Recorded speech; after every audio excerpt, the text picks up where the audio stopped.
Hello and welcome to lucky number 13, episode 13 of our STEM speaker series. Today, joining us again, Mr. Chuck Pawlik, and our very special guest today has a great last name, Mr. Dan Sherman. Dan, thanks for joining us today. You guys look very similar. You wait a minute, you're brothers.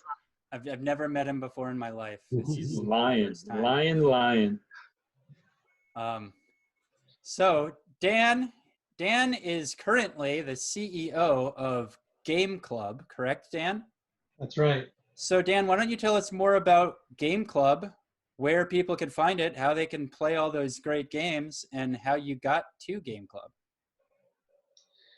Great. Well, starting with Game Club, you can find it on the App Store on an iPhone by searching Game Club. And if you're ambitious, you can also find it on the Google Play Store. It's in open beta there right now. Oh. So we're still working out some of the final bugs and polish behind that, but it will be going live globally in about a month on Google Play. So Game Club is the world's first cross-platform mobile game subscription service. So everybody with an iPhone or an iPad or an Android device can play upwards of 100 games on those devices with no ads and no in-app purchases for one low monthly subscription. So it's sort of like a Netflix or a Spotify service, but for mobile games. And yeah, starting next month, it'll be available to over 3 billion people around the world. Wow. Right? That's a big market. Yeah. The biggest. Yeah. Yes, bigger than all Xboxes, PlayStations, Nintendo Switches, and PCs combined.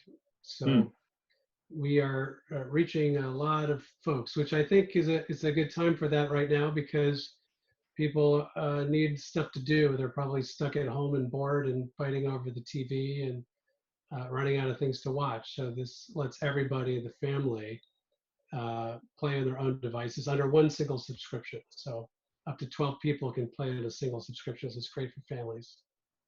Great. Dan, is your company public?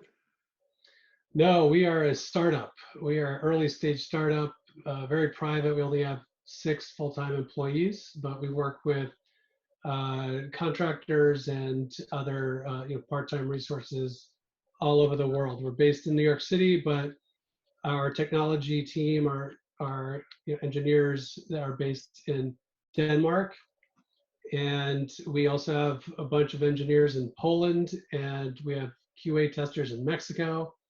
So we're a global multinational corporation with 6 full-time employees.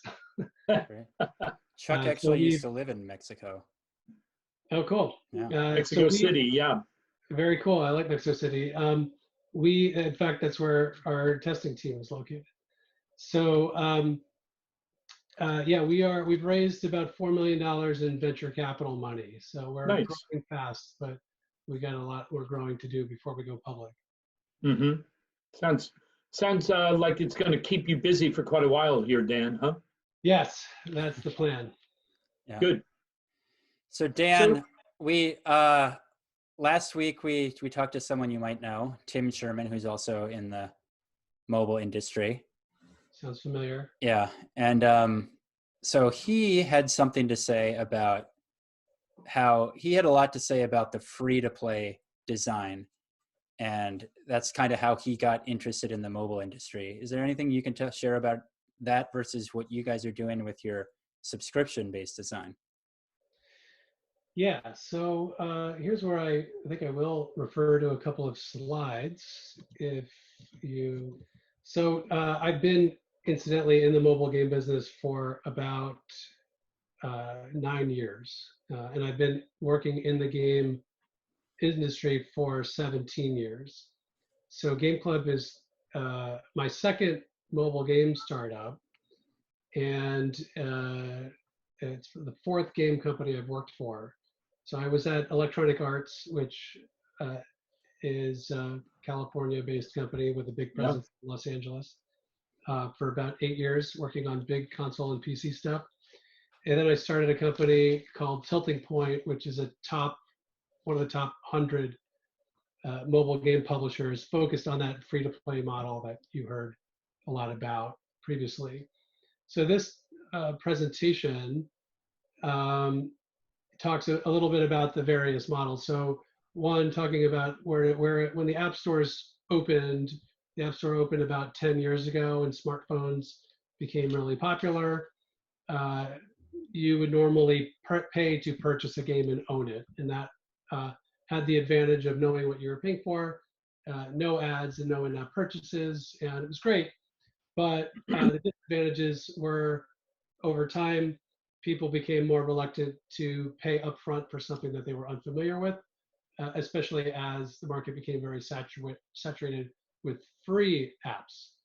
So that takes us to the next slide, which is the freemium model, which is the pervasive one. There's about $100 billion per year being spent around the world on in-app purchases inside of free, quote unquote, free to play mobile games. Now, Did you say 100 billion? 100 billion. It's much, much bigger than console and PC gaming combined. Is 50 billion of that Fortnite? No, not even close. Like a lot of the money on Fortnite is spent on consoles, but in it, I would say it's probably in the top 20 highest grossing games these days, but it's predominantly a console and PC game. Right. It's certainly probably played by more people on mobile, but it's a little bit harder to play on mobile. But yeah, it's a wildly popular game that has probably made about $1 billion or more in the last year. Amazing. So like top sellers like Clash of Clans for reference, how much of that market share is that game? Clash of Clans probably does $1 billion a year in revenue. Similarly, Clash Royale. Yeah. You will see a fully 1/3. This is part of what I'll speak about when it comes to the disadvantages of free to play. Fully a third of that money is spent on casino games, and probably another third is spent on puzzle games like Match 3, Candy Crush, stuff like that are built to resemble slot machines and have very similar psychological bells and whistles. And then the sort of supercells games like Clash Royale and Clash of Clans and the like, more kind of multiplayer strategy games make up probably another third, and then deeper what we call role-playing games are the bulk of the rest. There's not a lot of room for other genres, which is one of the limitations of free-to-play. So you probably heard from Tim some of these advantages. Very accessible. It's created a massive expansion of the game industry by reaching everybody through phones without any upfront payment. The sort of dirty little secret of that business model is that they make all of their money from what they call whales, which is a term that comes directly from the casino industry.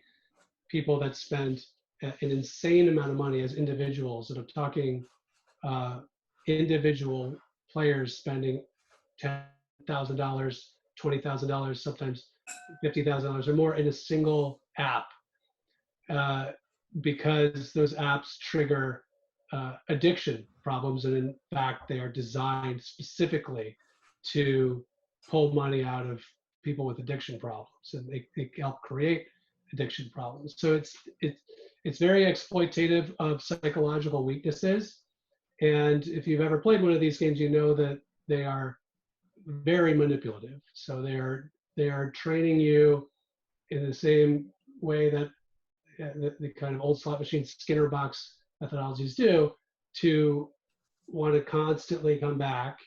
And in order to achieve that, they have things called restriction mechanics and compulsion loops, where it's just basically mundane, repetitive tasks that reward you with, kind of like endorphins and chemical releases in the brain based on what the game is designed around, to get you to keep coming back perpetually and hopefully spend as much money as you have. Sure. So those are some of the disadvantages of free to play, and that's coming from the perspective of somebody who built the company around that model, which was my last startup.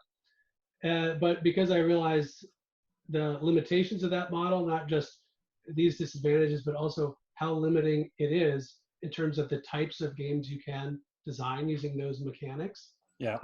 I realized that there's a lot of categories of really fun games that are sort of left behind by freemium that cannot effectively monetize around those mechanics, because it would ruin the game. Think about Super Mario Brothers. You play that game for 5 hours.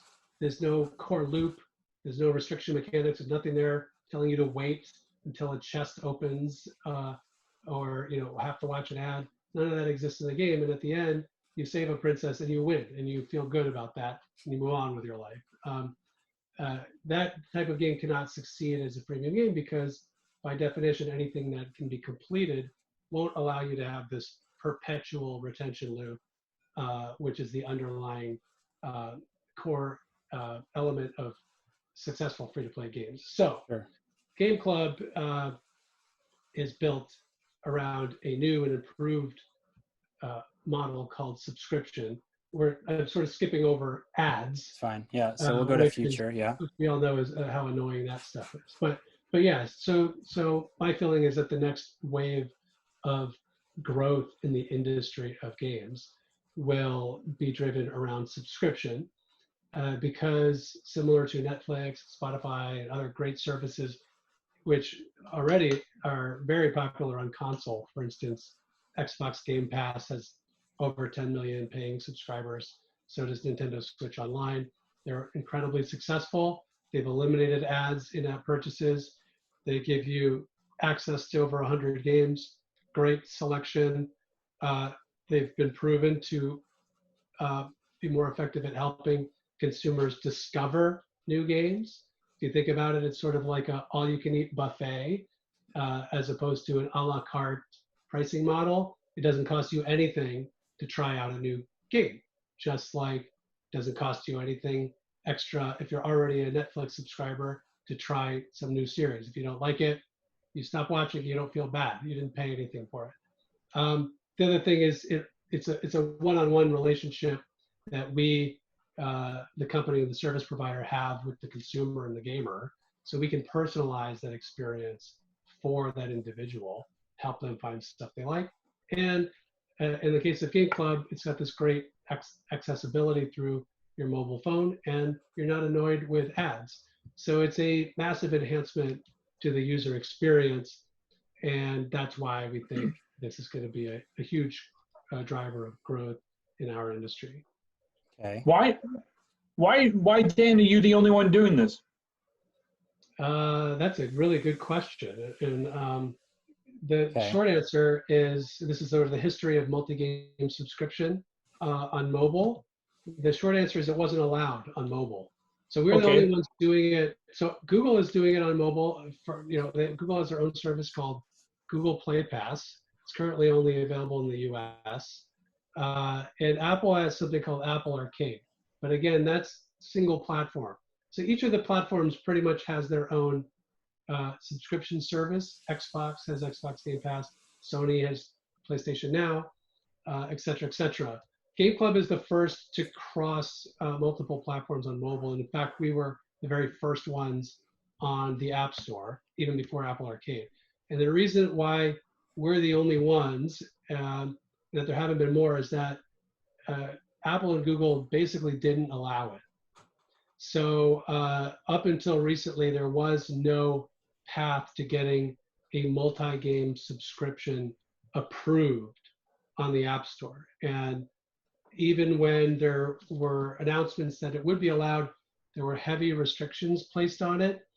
And this has been quoted in the press, we were rejected by Apple 127 times before we finally got approved and launched on their store last October. So I think nobody else was insane enough to put up with that kind of abuse. And we broke through, others did not, others gave up. So we have a nice head start on anyone else. How many times did Google Play reject you? Google Play has actually been comparatively much friendlier. As a platform, they're more open. It's Android. Google Play is not the only app store on Android, whereas Apple has complete monopoly over the anything that is a store on iOS. I guess the challenge for us on Google Play has really been more a technical one, because we have about 125 games that we now have the exclusive rights to, and we're bundling with the Game Club subscription, but many of them have never existed on Android before. They were only on iPhone. So we've had to figure out a way using technology to get those games functioning on Android devices without an insane amount of effort. So Game Club has developed a lot of tools and technologies that have been effective at getting games onto Android. And then we also had to build our subscription functionality on Android, which was no easy task. But no, Google's been easier to work with from a business standpoint. I was just going to say, do you see it as a huge competitive advantage now? Because so obviously Apple Arcade is limited to Apple. And whereas Apple is huge in the United States, but you've got foreign markets out there, a lot of smartphones. For example, Brazil, 200 million people, the vast majority Android users. You see this new addition to the Google Play as a huge advantage to Game Club? Yeah, absolutely. So, Apple Arcade reaches, first of all, it's only supports iOS 13 and later. So even if you have an older iOS device, iOS 11, iOS 12, you can't do Apple Arcade, but you can play Game Club. So that's nice. But the fact that there's about 1 billion iOS devices in the world. There are probably 4 billion or more Android devices. And we are supporting all of them. So it's being cross-platform is one of our major differentiators relative to Apple Arcade and other platforms. And if you look at the leaders in subscription television and film, which is Netflix, and the leader in music, which is Spotify, one of the common themes is they're on all devices. So we have the ambition to grow Game Club into something that is on every device. But also important to note that the game libraries are mutually exclusive. So the games that are on Game Club are not available anywhere else. And we also have made Game Club very specifically mobile, focused on classic games of the last 10 years that have proven to be loved by mobile gamers. Apple Arcade has a lot of games that were designed for Mac and Apple TV, and not necessarily mobile first. And it's all brand new productions. So they've sort of left behind the last 10 years of mobile games, which we all remember have included some really great titles. So we're quite different from them in many regards, but we are, similarly focused on premium games with no ads and no in-app purchases for one low monthly fee, which is $4.99 in the US, but it's much lower in Brazil and India and other markets, which are massive for Android. It's about the equivalent of $1 per month in those markets.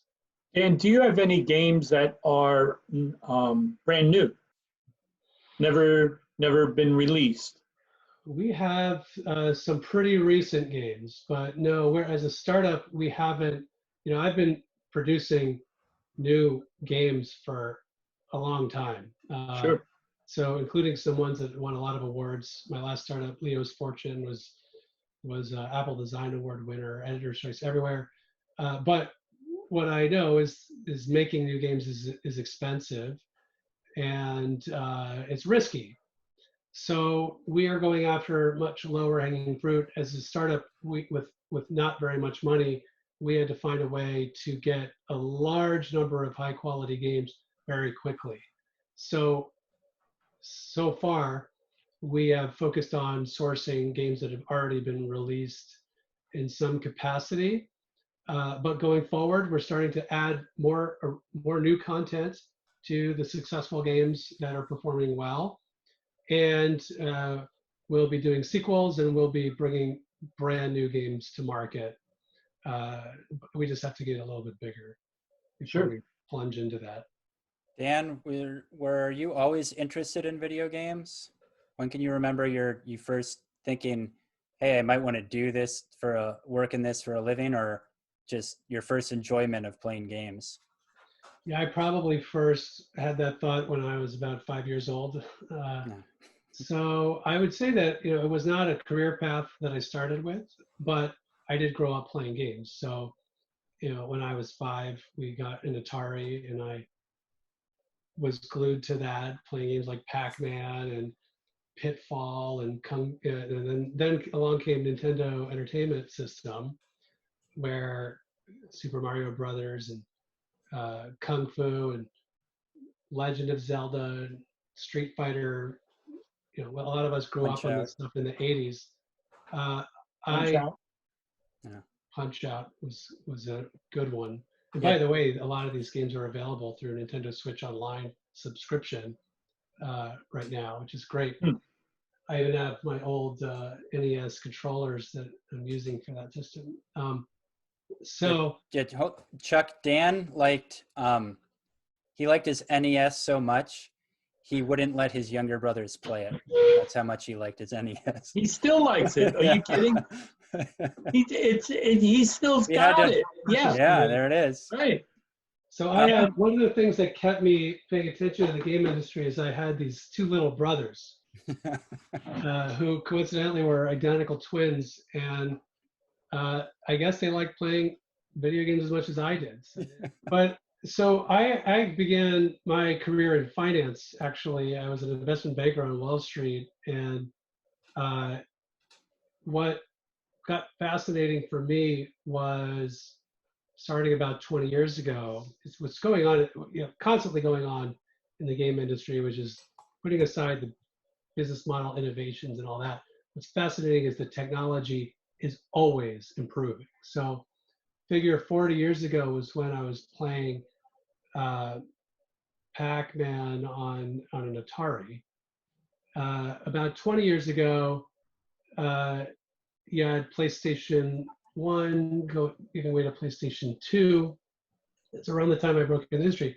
But you see such a massive evolution in the processing power and the graphical abilities of these game machines and the software that's designed for them. That's what excited me. That's what got me fascinated, especially as the internet was sort of becoming a bigger deal. Broadband internet access was penetrating more households. Now you look at the games today, fast forwarding 20 years later, and it's another massive technological leap. So you could look at this video that I just sent Mike, Unreal Engine 5, running on a PlayStation 5, which is coming out probably later this year. It's photorealism finally, making its way, real cinematics. Yeah. And you compare that, I would fast forward to a little bit through the speaking so you could see the way that this looks, and then compare it to say Tomb Raider, similar like kind of adventure game 20 years ago. It then reversed 20 years before that into the early 80s when you had like Raiders of the Lost Ark, similar genre, being completely two-dimensional 8-bit experience. So the fact that the technology is constantly improving the user experience, and we're just talking processing power, not even online connectivity, accessibility through mobile devices, and all these other innovations. But it's the technology that is constantly improving the user experience in a way that few other forms of entertainment could even come close to. And so, as a business person, I was drawn to this industry because it's a sure thing that it's always going to grow because the technology keeps pushing it further and further ahead.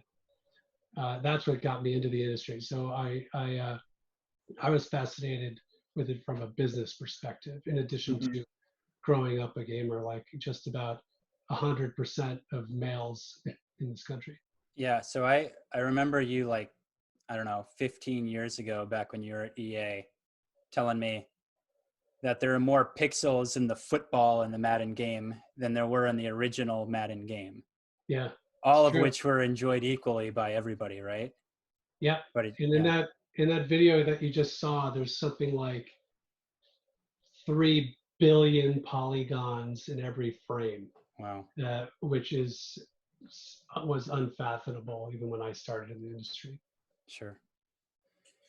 So you think that that's just going to keep going on? The technology just keeps improving and improving, and yeah, Moore's law will tell you that will keep improving, and it'll also tell you. I mean, one of the really cool thing to do is just look at the processing power of this. Yeah.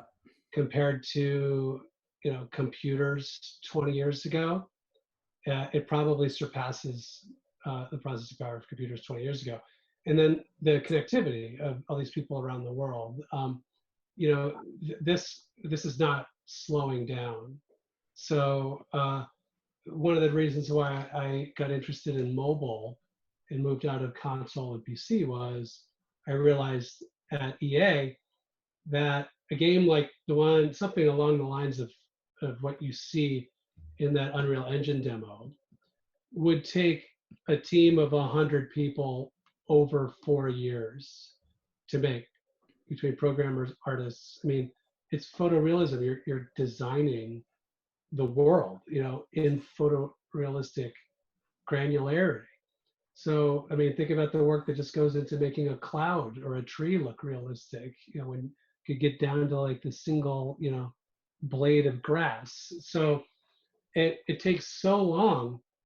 I think the limitations are really no longer technological and just pure human manpower. Yeah, the amount of time it takes.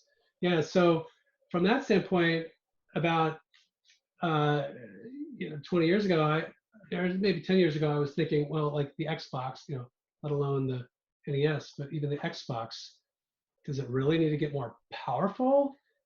Probably it just needs to get smaller, And so my long-term vision of the industry is that you're going to be running your Xboxes and your PlayStations with a device like this in the future, or it'll just be embedded in your TV, and there will really be no difference between the two because everything will be so seamlessly interconnected, and you won't have to have these 3 different HDMI cables in your living room. You won't even have to have a box attached to your TV. Yeah. So things get easier and more seamless, and the entertainment experience just keeps getting better and more mobile and more connected and higher resolution. So Dan, we have a lot of kids that are going to be watching this, and high schoolers. Any words of wisdom for these kids that are coming through and going into college or not going into college? You've really experienced a lot of this in the last 20 years, 25 years. What would you say to these kids that are just going into this? So for kids that are interested in breaking into the game industry, first I would say it's a great time to do that. It always has been a great time. It's because it's an industry that is constantly expanding. So there's lots and lots of jobs. And there are a lot of roles that are highly in demand. Like even during recessions or pandemics, the game industry grows, right? We as an industry are growing. Game Club is growing rapidly, so are a lot of game companies. So we really don't slow down much as an industry. And the need for talent, especially young talent, is there. So I would say to young people who are interested in this industry, probably they're already playing a lot of games. So do they really need to be playing more? Not necessarily, but I would encourage them to take every opportunity they can to read up on how games are made, how games are marketed. Take every possible opportunity. This is the most important thing, to find a way to break in through internships or entry level roles.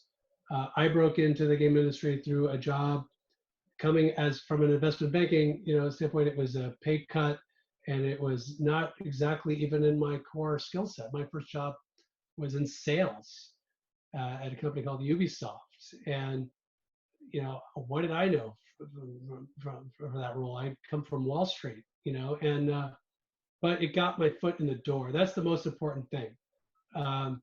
Any entertainment industry, especially for folks in LA, there's no shortage of people knocking on the doors of those companies, right? So you've got to have a credible angle there. You've got to live near the company that you want to work for, so they know that you're serious. And most importantly, just break in. If you have to work for free, for school credit at a game company, there's a ton of them in LA, and take that opportunity, because once you have any game experience on your resume, you're in a vastly different category than anybody who doesn't. That's great advice. Yeah, we want to employ people who have a passion for games. That's got to shine through in your interviews and your resumes and stuff like that, because that's how we retain people. It's not, as an industry, it doesn't pay necessarily as much as working at a hedge fund or a real estate company or God knows what. And so people that are just interested in the highest paycheck are probably going to leave. And then the investment we as the employer make in hiring and training that person is lost. We want people that are going to be in this industry forever. And we got to see that in their passion and how seriously they take this opportunity.